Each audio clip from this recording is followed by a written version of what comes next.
There is a story in the book of 1 Samuel chapter 23. It's a story of David, and I really love that story because it really shows how David would always inquire from God, always ask God before he does anything. This story is so beautiful, and I would encourage you to actually read it. The story was talking about David fighting the same enemy. And in those three instances, David asked God again. They started by saying that David inquired of the Lord, should I go do this? And God would say, go.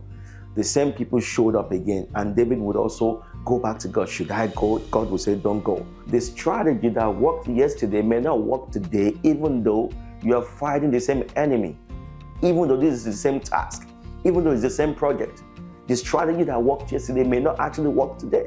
Because in those instances, if David had just followed the first strategy that God gave him, he would have lost the second and the third battle.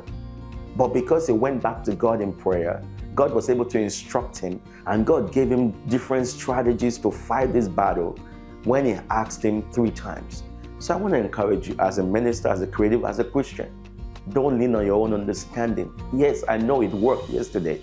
Yes, I know this is tested and proven. This is the proven method to get this done. I know. But sometimes his ways are not our ways. His thoughts are not our thoughts. Sometimes you have to remind yourself of that God's ways are not my ways, and his thoughts are not my thoughts. As the heaven is higher than the earth, the Bible says, so high are his thoughts. And because if we don't do this, we will slip into self-dependency.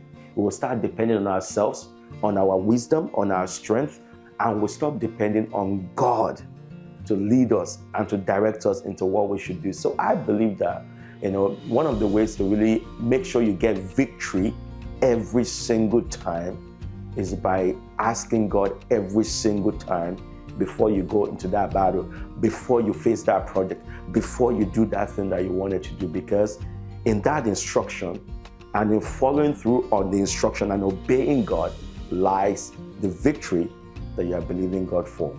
I hope that helped you.